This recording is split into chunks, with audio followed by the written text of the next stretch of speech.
Et comme chaque lundi, pour entamer la semaine, le plan de trading avec Romain Daubry, membre de la cellule info d'experts de Bourse Direct, à mes côtés en plateau. Bonjour et bienvenue Romain. Bonjour Grégoire. Bon, la dynamique haussière est repartie de l'avant. On l'a vu notamment sur la séance de vendredi, qui était très forte pour les indices américains. Que peut-on dire du rapport de force en ce début de semaine sur les marchés, Romain ? Mais il est mitigé parce qu'effectivement, on a, après une période de consolidation de 2 mois, réactivé une dynamique haussière sur la plupart des grands indices majeurs. On va pouvoir le voir en détail, mais tout ça avec des volumes qui sont anémiques et un intérêt qui est plutôt lié à la spéculation et les arbitrages. Sur le futur CAC 40, on avait construit entre 6400 et 6500 points, 14 000 contrats futurs.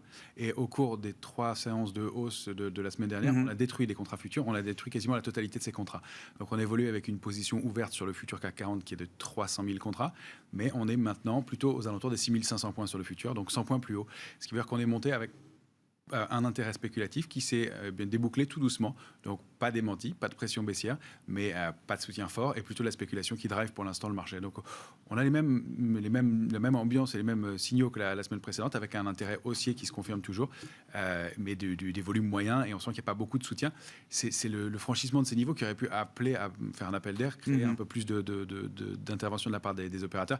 Pour l'instant, on sent que les gestions sont encore un peu mitigées. On arrive dans une période très très charnière. Enfin, elle a commencé vendredi dernier, à mon sens, avec les publications des chiffres de l'emploi mensuels aux États-Unis. Et la réunion de la BCE va être importante, et les chiffres de l'inflation, vous le disiez. Et puis, ça va être surtout la Fed le 15 et 16 qui va déterminer les choses. Donc, pour l'instant, la tendance est haussière. Les investisseurs anticipent de façon plutôt positive, mais ils ne prennent pas trop d'initiatives dans l'immédiat. Donc, on a un niveau de couverture qui est moyen sur les niveaux actuels, autour de 6500 points. Il reste important entre 6200 et 6350. Donc, c'est notre zone tampon, c'est notre zone d'amortisseur sur l'indice parisien.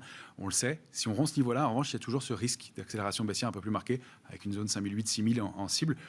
Ce serait le pire des cas de figure dans l'immédiat pour l'instant. Donc on digère plutôt très bien ce qui se passe sur le marché. Mais des investisseurs effectivement à ces niveaux de marché, alors qu'ils sont à la fois moins couverts et pour lesquels il y a moins d'intérêt à acheter et à payer ces niveaux-là aujourd'hui. Alors oui, sauf de façon très ciblée, on voit des mouvements quand même sur certains titres, notamment liés au secteur de l'énergie, Total Energy, Technip Energy, le pétrole, qui a pas mal progressé la semaine dernière, qui a l'air de réactiver lui aussi sa dynamique haussière. Donc il y a des dossiers assez ciblés. On a vu que tout le secteur de l'aviation, on l'avait évoqué la semaine dernière, et Airbus en tête, est reparti de l'avant. Le secteur automobile fait toujours preuve d'intérêt. On voit des valeurs comme Stellantis qui sont payées régulièrement. Après, c'est un peu plus mitigé sur d'autres, sur des valeurs technologiques où c'est un peu plus de mal.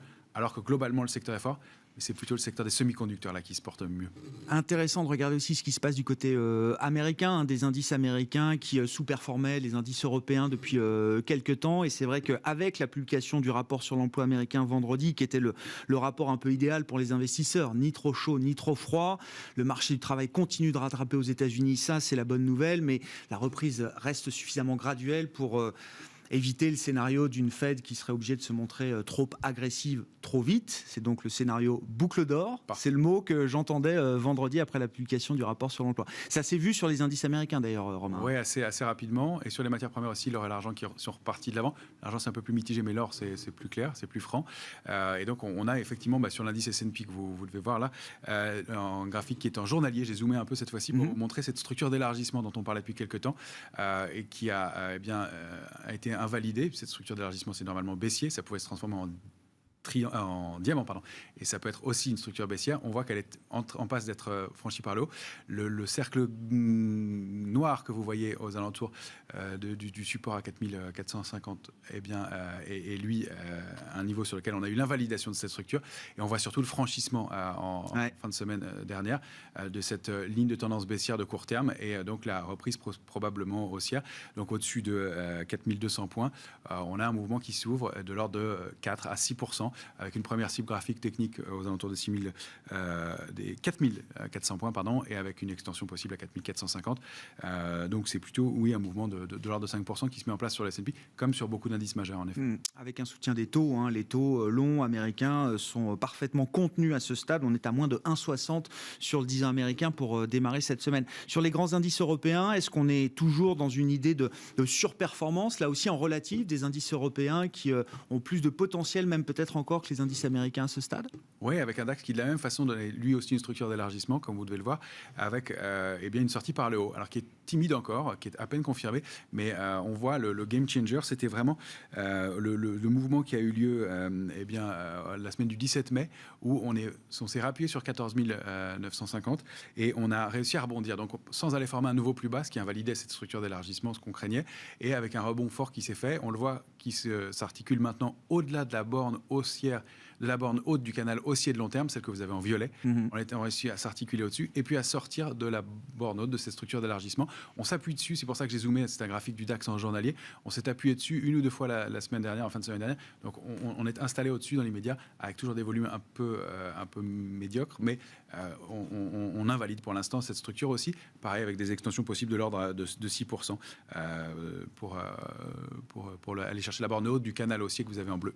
Bon, réactivation haussière donc sur les grands indices développés, américains, européens, si on prend le S&P aux États-Unis et le DAX en Europe comme baromètre. Il faut qu'on parle sans doute de plus en plus d'ailleurs des émergents, Romain. Ça fait déjà peut-être 2-3 semaines qu'on évoque rapidement le sujet avec vous le lundi, mais les choses sont en train de se mettre en place. C'est vrai qu'on a plusieurs semaines sur lesquelles on a pu voir des indices émergents. Certains pays, vous nous avez parlé des pays de l'Est, il y a déjà 3 semaines maintenant, je crois. L'Inde, le Brésil, la Chine également, les actions chinoises qui envoyaient des signaux un peu plus positifs, alors avec des pays qui sont toujours dans des situations sanitaires très fragiles, pour ne pas dire autre chose. Mais sur le plan des marchés, semble-t-il, il y a quelque chose qui se passe. Oui, ça se confirme. Alors, je mets à part les pays de l'Est qui effectivement continuent à surperformer, mais qui sont effectivement toujours des indices forts du moment.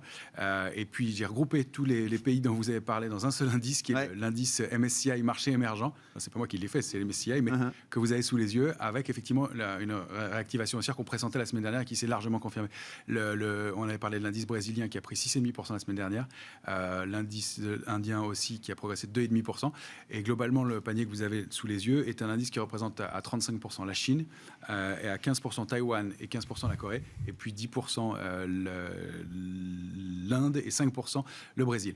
Donc c'est assez représentatif des marchés émergents, même si c'est difficile de tous les associer, mais on a un panier assez intéressant et on voit qu'effectivement après une pause, une consolidation qui s'était mise en place depuis fin janvier, début février, il y a une réactivation haussière assez marquée avec du volume, avec de l'intérêt et des mouvements forts sur les indices.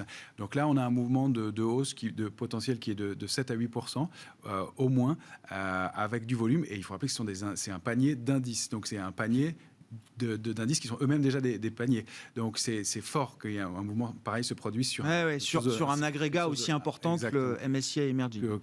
Un panier aussi large. Donc il y a un mouvement fort qui se produit de ce côté-là, il ne se dément pas, il se confirme. Donc tout ça accrédite la possibilité de poursuite aussi pour les autres indices. Intéressant, c'est quand même nouveau dans le paysage de ce début d'année, enfin cette première partie d'année 2021. On parle de sous-performance des émergents depuis plusieurs mois.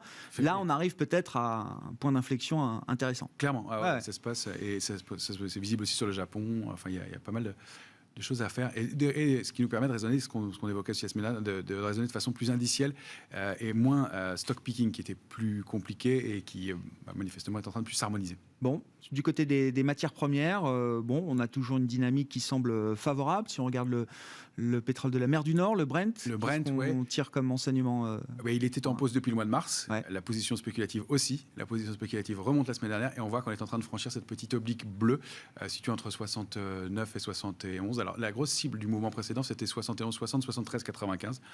On est en train de s'attaquer à ce niveau-là, avec du volume, avec du soutien du côté de la position d'aide spéculative, après une pause qui date du mois de mars, donc 3 mois de pause.